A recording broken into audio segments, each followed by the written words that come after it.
Welcome to the interactive multimedia component of the module on globalization, migration and social change. This is another discussion that is part of the series of the discussions that we will have for you in this module.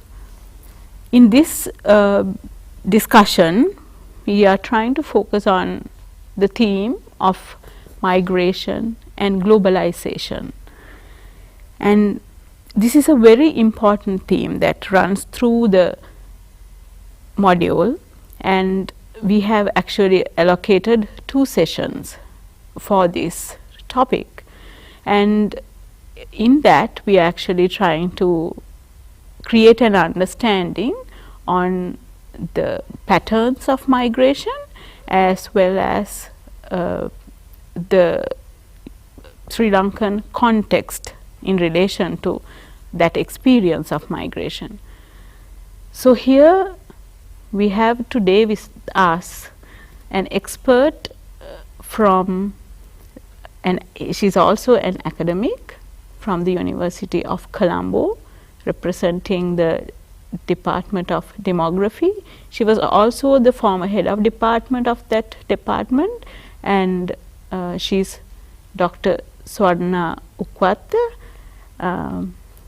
Swarna, welcome to this discussion, and thank you so much for giving us this opportunity to listen to you. To start off this discussion, let us inform the learners as to how we create this link between globalization and migration. Yeah. Thank you, Kanchana. As you all know, migration, both internal and international, is not a recent phenomenon. What is important here is that migration has become complex due to globalization. Therefore, we can say there is a link between migration and globalization. First, we need to understand what is globalization. As discussed in the previous session, globalization refers to a complex process of increasing interdependence, integration and interaction among people, societies, cultures and institutions around the world in the spheres of economy, culture, knowledge and politics. That means that globalization has a link with so many aspects. Therefore, we can say migration is also related, linked with these aspects, or we can say concepts. Then, to understand the link between these two, first again we need to understand what is migration. Migration can be both internal and international, and it is the movement of people across a specified boundary. Even though globalization, in the previous discussion it mentions there is no boundary anyway. When we talk about migration, we need, because people have to move across a specified boundary. It can be internal boundary or international, for the purpose of establishing a new or permanent or temporary residence. But there are so many definitions, but simply we say that. Then that is the definition of migration. Then when we talk about the link between this globalization and migration, we can say, if we take the recent 100 years in the past, that, as I mentioned, that migration has become complex. Why it has become complex? Under that, I am going to talk about, because I said that migration system has been transformed over the years, and this transformation can be discussed in terms of 4 aspects. I'm going to focus on those 4. First one is complexities of migration. The second one is migration transition. Third one is diverse communities and transnational lives. That is very important. And the fourth one is policy environment. Okay. These are 4 aspects that we need to focus on. If we take, because in the past, because this migration has a long history, we know that. But what is happening is, now it has become complex. Why it has become complex? It is because of this globalization process. Then when we talk about complexities of migration, first we can say, now we can identify different types of migration. In the past also we can see, I mean, different types of migration, but when we talk about migration, now we can see, for example, if we take international migration, we can see permanent migration, then student migration, then some are migrating as refugees, some are illegal migrants. Okay. That types of migration have increased over the, I mean, during the past few years. And also there are, we can see that the reasons for migration or motivation has increased, has changed. There are different purposes for migration, and at the same time modes of migration are also changed over time. Okay. Then again there are, as nation states, as he mentioned earlier, as in the previous discussion, there are the changes in commodities, financial migration, there are some other aspects like that also. And also technical and cultural changes. Those are under complexities of migration. And when we take the other aspect, then migration transition. What does it mean? Now we can see the changes in origin countries and also the changes in destination countries. Now, for example, if we take Sri Lanka in the past, Sri Lanka was considered as a destination country. Then after few years, then it has become country of origin. Now today we can say Sri Lanka is a country of origin and also country of destination. Can I just make a request for you to tell very briefly as to what is this, the country of destination and country of origin? Yeah, we can see in Sri Lanka now we have inbound migrants and also outbound migrants. Now people are leaving out of the country for different purposes. For example, labor migrants, student migrants, refugees. At the same time, some people are coming to Sri Lanka for different purposes. For example, Chinese people, Indians, they are coming to Sri Lanka for different purposes. Therefore, that is why I say that there is a transition of immigration countries and immigration countries. In the past, you know, European countries, there were migration from Europe to European countries, from European countries to developing countries. Now, lot of people are moving from developing countries to developed countries. There is a change of that pattern, right? We can see that also. And also, there is here, as a demographer, I would like to say that there is a demographic transition. You know, because of this demographic transition, you know, for example, in Sri Lanka also, there is a demographic transition. That means in the past we had high birth rates and high death rates. Now there is a transformation from high birth rates to high death rates to low birth rates and low death rates. Right? Then as it happened, now our population age sex structure has changed. What happened? Now our child population is low, the working age population has expanded, and in the future, and it has already started, aged population also increasing. But if we take developed countries, this transition has taken place already. Right. Therefore, their working age population has shrinked. Okay. Is that a good thing or a bad thing? Yeah, but it will be a bad thing in the future. But now their working age population has shrinked. Then because that is why they encourage people to come to their countries. The policies have been formulated on that basis. That is why the people are given a chance to go to those countries. That is very important. Changes in demographic transition is also very important, right? And the other thing is diverse communities and transnational lives. Then under this, I can say that feminization of migration, that is very important. Even in Sri Lanka, half of the migrants are females, right? That is very important. Can we just say why this feminization? Of course, in Sri Lanka, you can say the economic and social status of women has improved over the time. Therefore, now they have better education. Their educational qualifications of women have increased, and the attitudinal changes. Therefore, that has an impact on this migration. There are so many, right? Then economic participation has increased of women. That is not only in Sri Lanka but also all the countries in the world. Feminization of migration is important.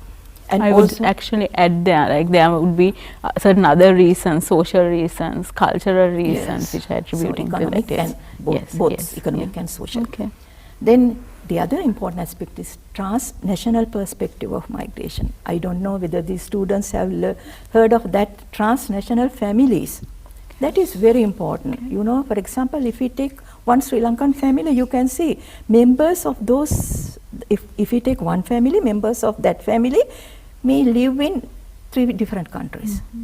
But they because of this transnational communication, they consider them as, they don't, especially this transnational communication like Skype, they don't feel that they live away from their home. That is how transnational family concept have emerged. And also that because of this transnational migration of these women, transnational mothering, I don't know whether you have heard of that. Transnational, very, very important concept, because our mothers are, mothering their children from a distance. Yes. Then transnational communication and especially the globalization has helped them to do that. Actually, I want to add in something there, like, you get actually, especially all these academics and, mothers who go abroad and have to leave their families behind. They hold the birthday parties with their families and get those things, organized. I actually have some experience on my own, and, through the Skype, and then you actually you also give them help with the menus. You actually run the family from there, so it happens like that. Okay. The education also, mothers help their children, but anyway, there are both, positive and negative impacts. Okay. And also we can say that policy formulation, because of this globalization and complexity of migration, policy environment also has changed. Some countries, that they have desirable policies. Some countries are having restrictive policies for migration. Therefore, there are differences in this. Some countries, policies have been failed. Even for example, if this take refugee migration, even the developed countries, formulated policies, sometimes these policies have been, failed. That is how, because of these, if we look at these different terms, then we can say clearly that the globalization has a link between migration, both internal and international. Okay. And then to go back to the experience of migration in relation to the Sri Lankan context, how would you explain that? It's similar to this situation. We can see this in Sri Lanka even. For example, if we take internal migration, why these people are migrating? Now, in the past, we can see even in Indian country, people are moving. If they want to, to do farming, then they leave the place they live and they move to another place. The purpose is very limited, but now it is complex. Why? Because now people are migrating. For example, in Sri Lanka, why people are migrating internally? First, for employment. Some are migrating for education. And in the internal, when we talk about internal migration, marriage is very important. A lot of people are migrating for marriage, right? Then at the same time, in the recent past, we saw that people have migrated internally due to conflict situations, war situations. And at the same time, it's a new phenomenon, emerging situation is that people are migrating due to climatic changes. That is disasters. Okay. That is very important. In the future, I think we have to focus more on that issue. Right. Not in other, even in Sri Lanka now, we can see some climatic changes that is related to migration. Okay. So and when we talk about international migration, we can see that, as I mentioned earlier, we can see different types of migration. Labor migration, that is very significant in Sri Lanka. Why? Because now it has become the remittances earned by these migrant workers is the highest source of foreign income in Sri Lanka. People are, talking about this migration, labor migration, because in labor migration, nearly half of the labor migrants are females. Then that is very important when you talk about the migration and social change, globalization, migration and social change. That is very important. Okay. That is labor migration. And the other one is student migration. Now it is increasing. And also refugee migration, undocumented migration. All these aspects are very important when we talk about internal migration. Actually, interestingly, this student migration, how big is that now? Is it growing really fast? The problem is, unlike labor migration, to study labor migration in Sri Lanka, we have data, because the Foreign Employment Bureau provides data that we need to analyze migration pattern. But the problem is, in relation to student migration, I'm not possible to say exactly the volume of migration because of the unavailability of data, inaccurate data. Right. That is the main problem in analyzing international migration. And also we have problems in analyzing internal migration because of the unavailability of data. Right. So is there anything in particular actually that you would mention apart from what you already talked about with regard to the Sri Lankan context? That is, now, lot of scholars, several scholars have investigated the social change, economic and social change because of migration. That is very important. That change can be both positive and negative, and also economic and social, right? But I think this is not the time to talk about social change in detail. Also, yes. Okay, actually, if you wanted to sort of draw on something, that's fine. I think this is what we want to inform the students, that this is what the 2 sessions are talking about in this module. And so I think we have adequately sort of give them a frame that discusses how that has been discussed in the module. And so I guess then we have come to the end of this discussion, which focuses on globalization and migration. And I hope you will use this IMM material and make the maximum use of it. Although we don't talk about everything, we actually try to sort of strike an interest in the topics that we have discussed. And thank you very much, Swarna. Dr. Swarna Ukwath from University of Colombo, Department of Demography, for coming here and sharing your expertise. Thank you. Thank you.